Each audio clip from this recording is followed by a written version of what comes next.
Bueno, vamos a hablar de los sacramentos, y en particular de la Eucaristía y el vínculo con la fe. Nuestro Señor, ante todo, hay que decir que nuestro Señor nos comunica su gracia principalmente a través de los sacramentos. Esos sacramentos que Él mismo instituyó.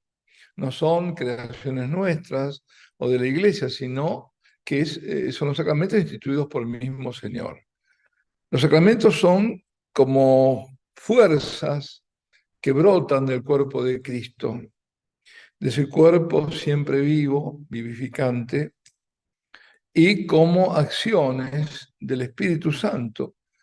Este Espíritu que obra en la Iglesia, que está siempre presente en la Iglesia, que es el alma de la Iglesia.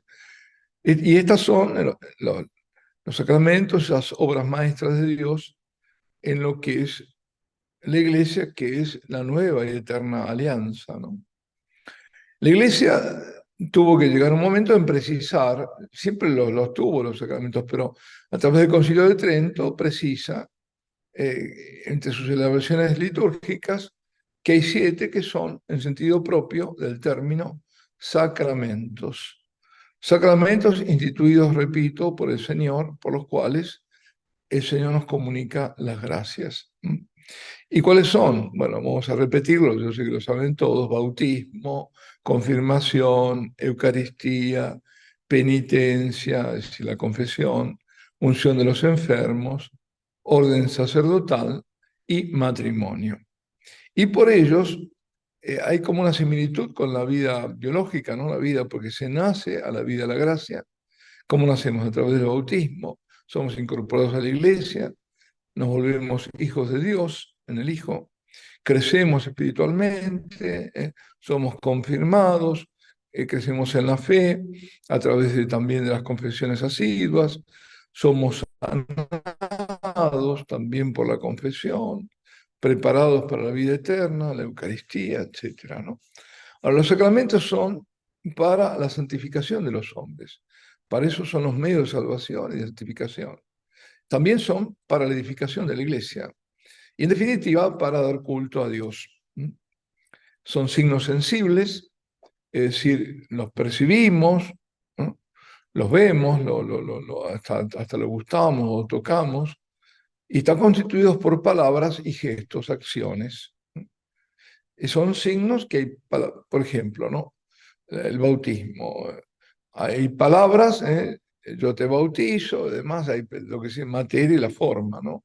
La materia está en el agua, que se está, bueno, se hace o por inmersión o se echa el agua sobre la persona y vienen las palabras del bautismo. Entonces, hay gestos y hay palabras, y son signos, y en cuanto a signos, poseen un fin instructivo. Por una parte, presuponen la fe. Sin la fe, que se queda vacío, vacuo, ¿no? Pero por la otra parte, fortalecen la fe y la alimentan. Por eso se los llama sacramentos de la fe. Y decía que presupone la fe, y la fe ante todo es la fe de la Iglesia. Es la fe de la Iglesia que invita al fiel a adherirse a esa fe.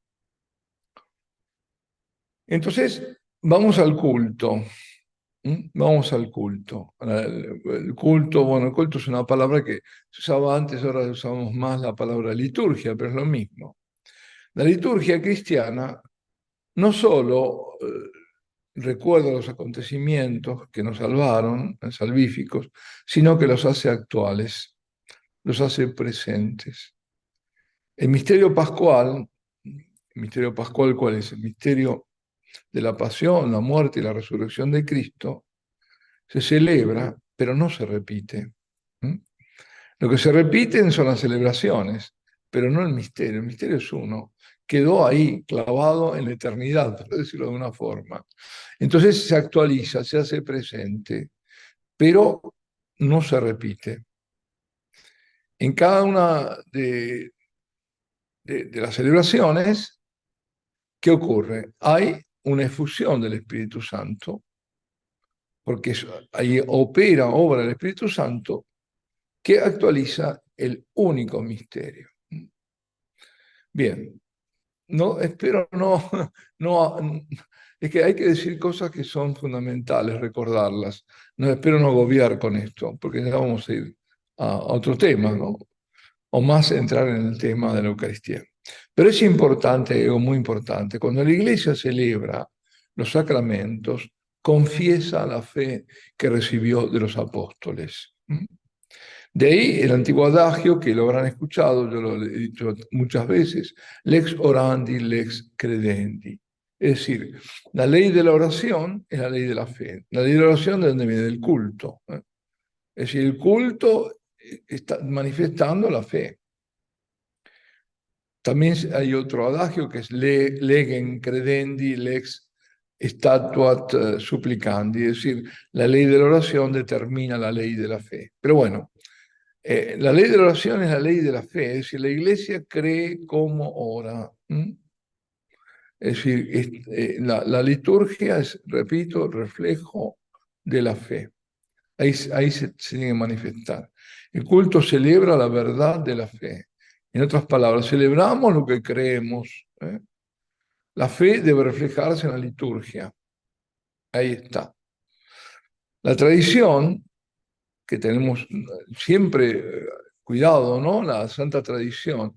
La revelación, ¿dónde viene? Viene de la escritura, viene de la santa tradición, la sagrada tradición. Nunca tenemos que dejarla de lado. Pensar, es un excursus este, pero pensar solo en la... Bueno, ¿dónde está escrito? ¿Dónde está esto en la Biblia? No, eso es protestante. Pero bueno, vayamos ahora al culto, no quiero desviarme. Eh, digo, la tradición viva de la iglesia está presente en la liturgia. No, no, la liturgia no es una, ante todo no es obra del hombre, es obra de Dios. Es Dios como el que nos dice cómo tenemos que dirigirnos a Él. Y vemos, además, nosotros no podemos romper la tradición. La iglesia es custodia de esa tradición. Hacer, ¿no? Tirar todos siglos, no. Todo lo contrario, todo lo contrario. Esa tradición que está presente en la liturgia, el culto, como digo, a Dios no es obra de los hombres, sino de Dios. Por eso ningún rito sacramental, atención, ningún rito sacramental puede ser modificado o manipulado a voluntad del ministro o la comunidad. Incluso la suprema autoridad de la Iglesia, el Papa, no puede cambiar la liturgia a su arbitrio, sino solamente en virtud del servicio de la fe y el respeto religioso al misterio de la liturgia. Algunos cambios se pueden hacer, pero cuidado, lo esencial no se puede cambiar absolutamente. Está fijo para siempre. Todos los fieles, laicos y los ministros del altar participan de la celebración. Pero todos los miembros no tienen la misma función. Ahora, cuidado también esto que se está introduciendo, de poner los laicos, y ya se intentó hace mucho tiempo, cuando se pusieron los ministros extraordinarios de la Eucaristía. No existe ministro extraordinario de la Eucaristía, lo que existe ahora son ministros extraordinarios de la comunión. Pero una época en que estaban estos ministros, bueno, en Holanda, que totalmente herético era el tema, que celebraban misa. ¿Cómo puede celebrar misa un laico? Imposible.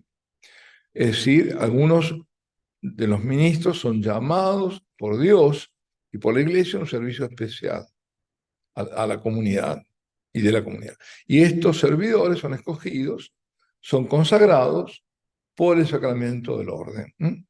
Es decir, ahí tenemos entonces el sacramento del orden, diáconos, sacerdotes, obispos.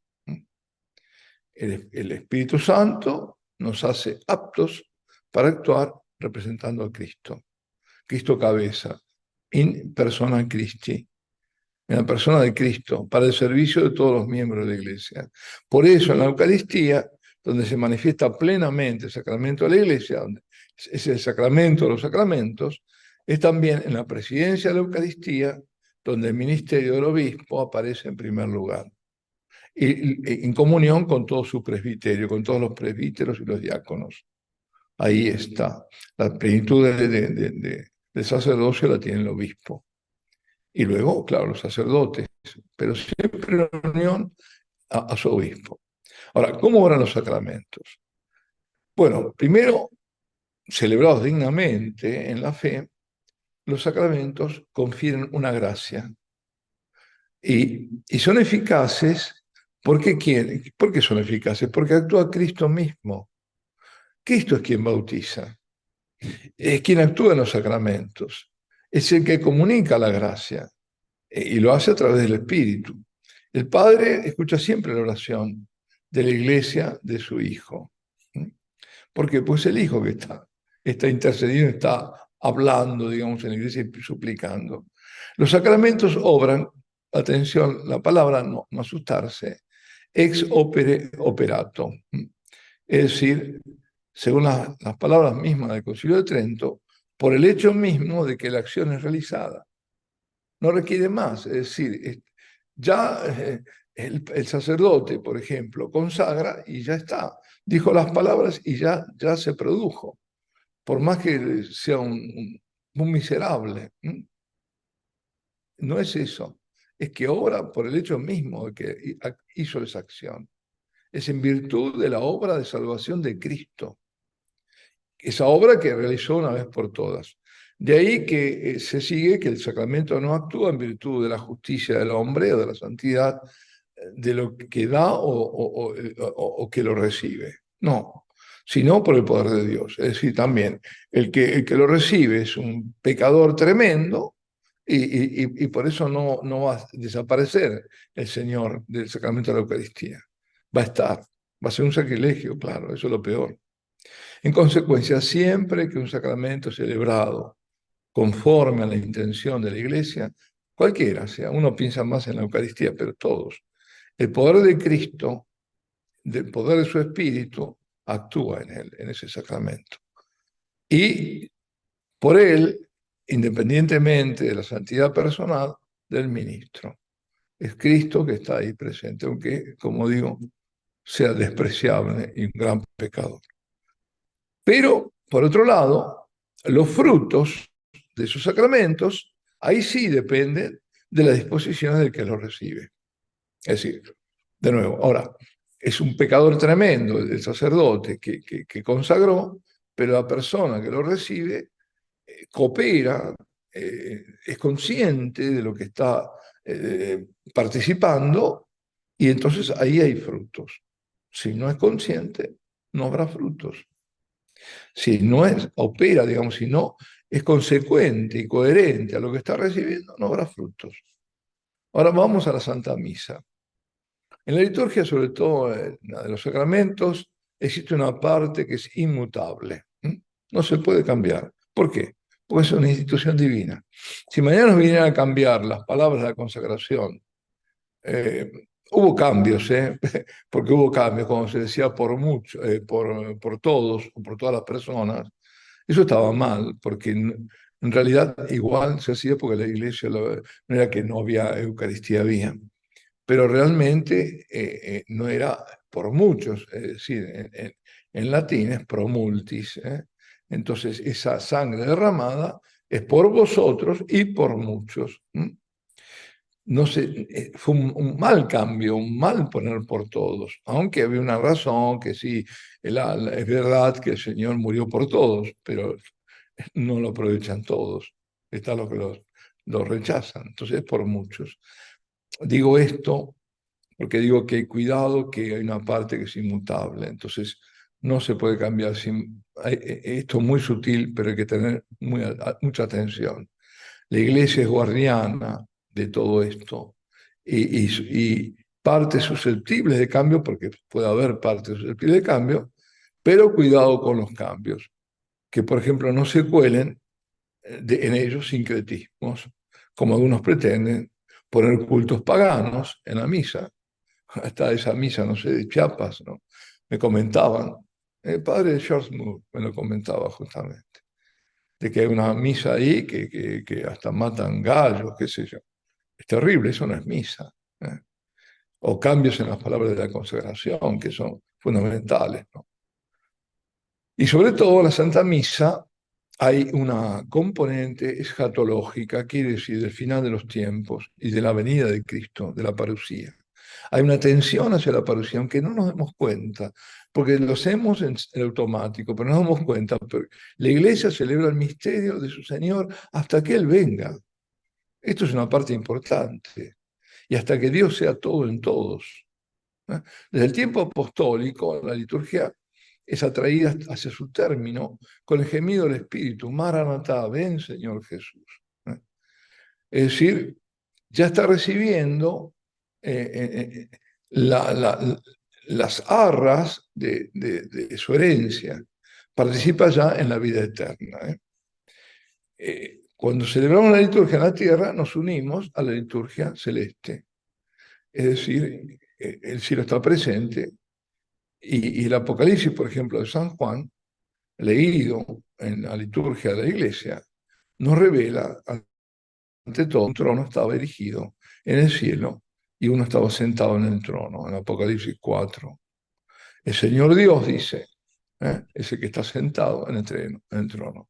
Pero también hay un cordero, inmolado y de pie, dice el Apocalipsis. Es decir, Cristo crucificado y resucitado, el único sumo sacerdote del santuario verdadero. El mismo que ofrece y que es ofrecido, que da y que es dado. Jesús es víctima y es sacerdote al mismo tiempo. Y eso también está en el Apocalipsis. Y por último, revela ese río de vida que brota del trono de Dios y del Cordero.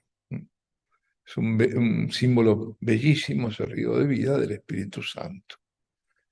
Recapitulados en Cristo, participan en ese servicio de alabanza, las potencias celestiales, estoy hablando siempre refiriéndome al Apocalipsis, toda la creación, es decir, los cuatro seres vivos o vivientes, los servidores de la antigua y de la nueva alianza, que son los 24 ancianos, es decir, los 12 tribus de Israel y los 12 apóstoles, y luego el nuevo pueblo de Dios, los 144.000.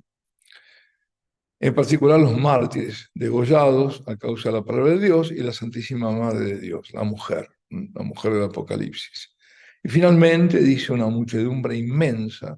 A veces cuando dicen 144.000, que son los que se van a salvar, es un error grandísimo, porque después habla de una muchedumbre inmensa, incontable, que nadie puede contar, de toda nación, raza, pueblos y lenguas. Son todos los salvados, todos los que están participando de la liturgia del culto celestial. Y finalmente, sobre este tema escatológico, el templo tiene un significado escatológico también. Para entrar en el templo se franquea un umbral en general, ¿no? Que es el símbolo del paso desde el mundo herido por el pecado al mundo de la vida nueva. Entramos al espacio sagrado, donde ahí estaba, a algunos lados todavía sigue estando, ¿no? El agua bendita para santificarse. Estamos entrando en un espacio sagrado. La iglesia visible simboliza la casa paterna hacia la cual el pueblo de Dios está en marcha, va yendo siempre, caminando hacia Dios. Caminar es hacia Dios. Por eso también la iglesia es la casa de todos los hijos de Dios, que es una abierta y acogedora. Recibe a todos, pero no a todos. ¿Entran los pecadores? Por supuesto que sí, para ser lavados por la sangre del Cordero, la confesión sacramental, que exige, por supuesto, de parte de la persona arrepentimiento y enmienda. ¿Entra el pecado? Eso sí que no. Los pecados, los demonios, deben quedar afuera del templo de Dios. Como se ven en las catedrales o en las iglesias góticas, las górgolas y todos esos monstruos que están afuera. Están afuera. Nunca están representadas adentro. Las iglesias suelen estar orientadas. La palabra lo dice, hacia oriente, edificadas hacia oriente. El ábside hacia oriente. La puerta, el portal de ingreso hacia occidente. Oriente entra la luz, el sol naciente, ¿no? Simboliza la venida de Jesucristo en gloria, la parusía. Y se celebraba el misterio eucarístico versus Oriente. Por eso el Santo Padre Benedicto quería introducir, y intentó hacerlo el cardenal Sara, el dirigirse hacia Oriente. Si no hay Oriente, si no está, la iglesia puede estar orientada, digamos mal, no estar hacia el Oriente, es hacia el sagrario, porque es versus desde un hacia Dios.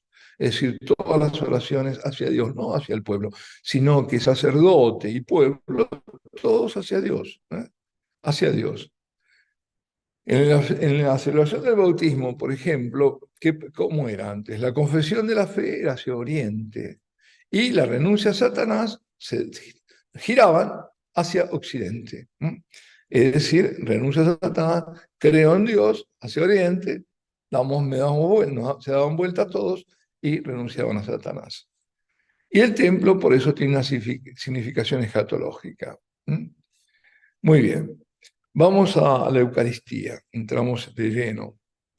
De todos los sacramentos, el principal es la Eucaristía, no hay duda, porque no solo recibimos la gracia santificante, sino que recibimos al mismo autor de la gracia. Recibimos a nuestro Señor Jesucristo. Recibimos a Dios en la segunda persona. Jesucristo se hace presente en las acciones sagradas de la Iglesia y particularmente en la Eucaristía. Y lo hace ¿cómo? En virtud de su propia acción y por el poder del Espíritu Santo. Como decíamos antes, al comienzo, ¿no? Es decir, el sacerdote, en definitiva, es él. El sacerdote, nosotros, ministros ordenados, estamos prestando nuestro corazón, nuestra boca, pero cuando pronunciamos las palabras consagratorias, pero es él el que consagra. Para llevar a cabo una obra tan grande como es comunicar esta obra de salvación, Cristo está siempre presente en su iglesia. Y principalmente en estos actos de culto. Está presente en el sacrificio de la misa. No solo en la persona del ministro, ¿eh? que actúa, repito, como Cristo, en la persona de Cristo, sino ofreciéndose ahora por el ministerio de los sacerdotes, el mismo que se ofreció en la cruz. Sino también, además de esto, sobre todo, bajo las especies eucarísticas, el pan y el vino consagrado. Por eso, Él siempre está presente con su virtud en los sacramentos, como decía, cuando alguien bautiza, es Cristo que bautiza. Está presente en su palabra. Está presente cuando la iglesia suplica, cuando la iglesia canta salmos. El Señor dice, donde dos o tres están congregados en mi nombre, allí estoy yo en medio de ellos. Ahí está, hay otra presencia de Él. Pero la presencia eucarística es única, absolutamente única. Solamente está en el cielo como está ahí. Lo que pasa es que en el cielo está en toda su gloria y en la Eucaristía, en el pan y vino consagrado, está detrás de esos velos eucarísticos. No vemos la gloria, pero es Él. La fe lo dice. Y voy a repetir unas palabras que me gustaron mucho, que eran del entonces cardenal Ratzinger. Decía, ¿qué sería de nosotros sin la Eucaristía? No habría iglesia, no habría sacramento, no habría sacerdocio, no habría presencia, esa presencia única de la persona de Cristo. No habría sacrificio redentor. El sacerdote abre el cielo para que Cristo venga a la tierra.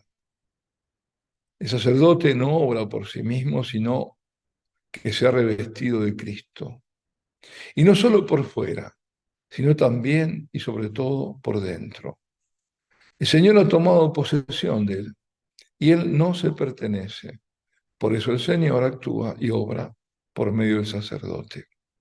El Señor está presente y pronuncia por boca del sacerdote las palabras santas que transforman cosas terrenas en un misterio divino. Pan y vino, cosas terrenas en un misterio divino, en su presencia. La misa, sigue diciendo, no es solo un banquete.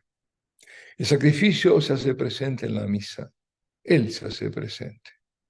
El sacrificio del amor de Dios, que rasgó el velo del templo, acordémonos, cuando Él muere, se rasga el velo del templo de arriba abajo.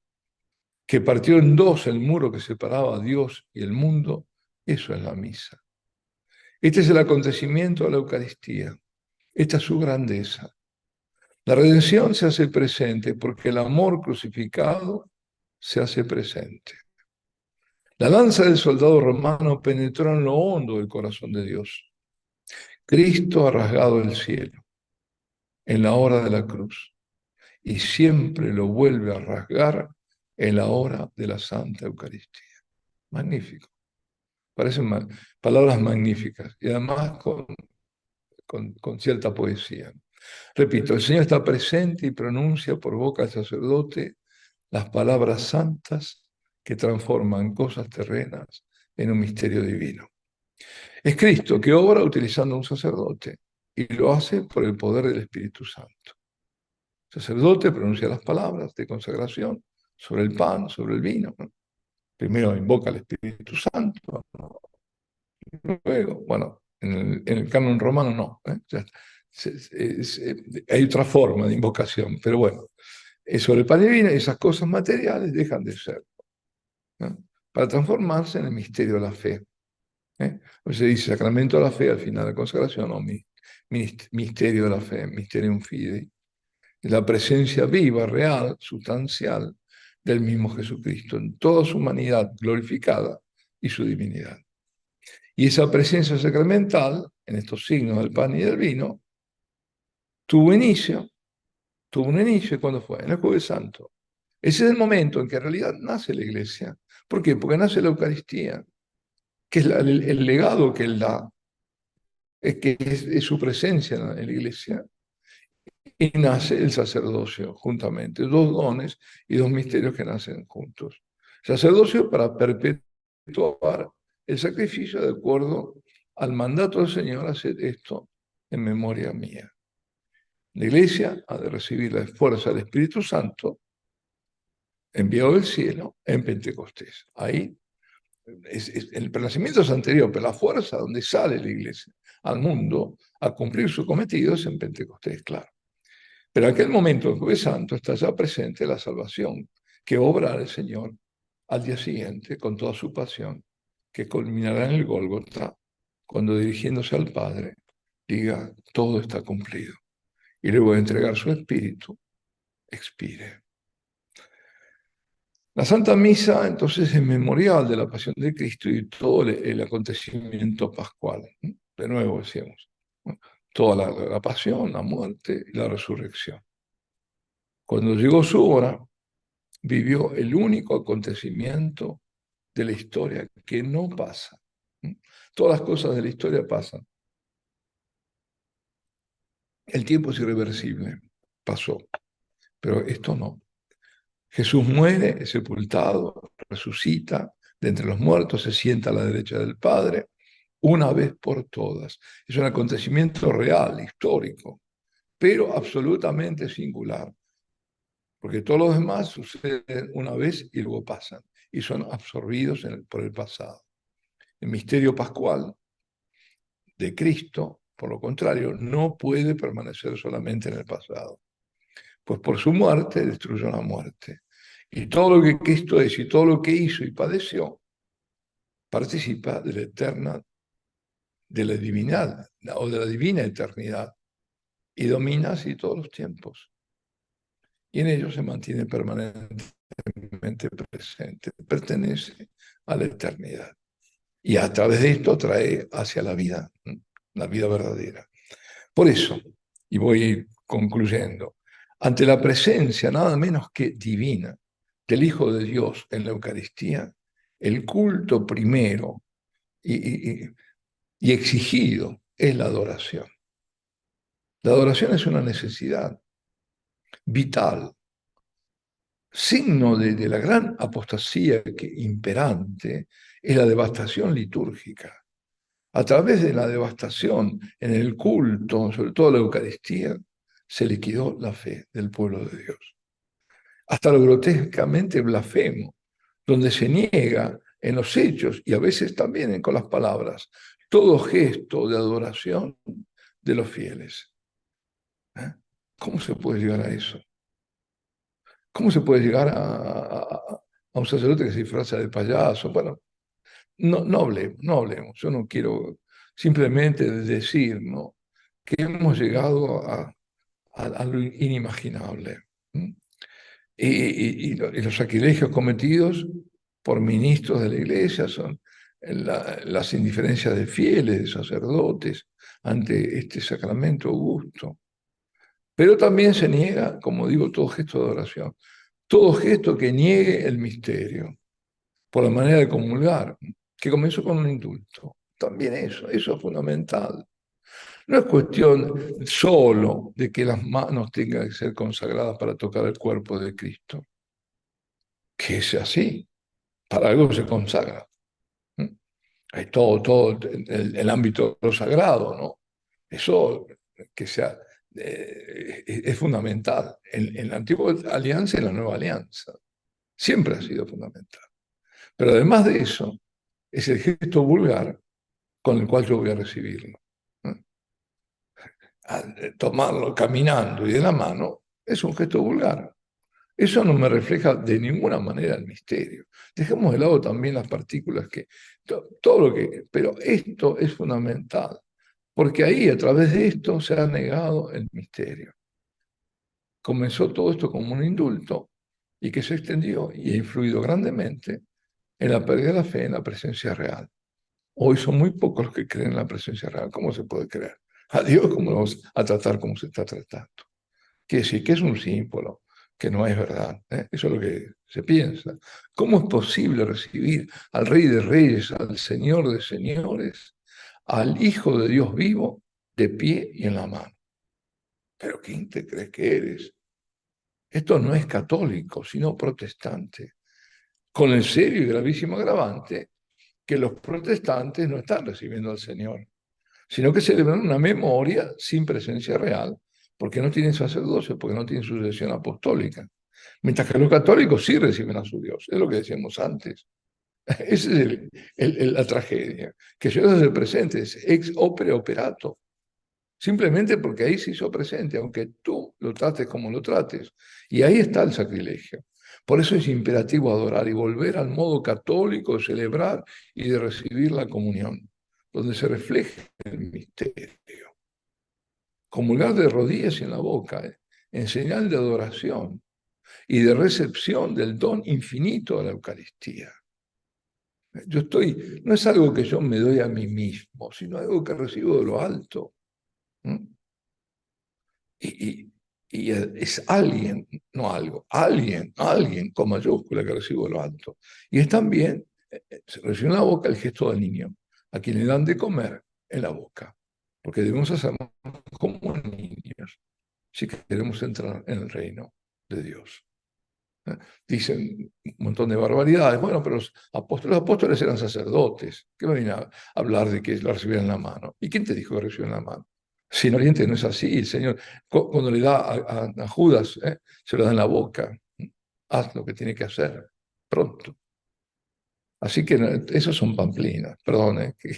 Bueno, aquí voy a terminar simplemente exhortando fuertemente a que nos hagamos adoradores. Adoradores en espíritu y en verdad, que es adorando a Dios trino y uno en la presencia del Hijo de Dios, donde está el Hijo, está el Padre, está el Espíritu, en la Eucaristía. Es fundamental, es una necesidad. Decía el Santo Padre Benedicto, la adoración no es un lujo, sino una prioridad. Nosotros también podemos agregar y una necesidad vital en este tiempo más que nunca. El combate a la apostasía se hace así, de rodillas. Alabado sea Jesucristo. Sea por siempre bendito y alabado.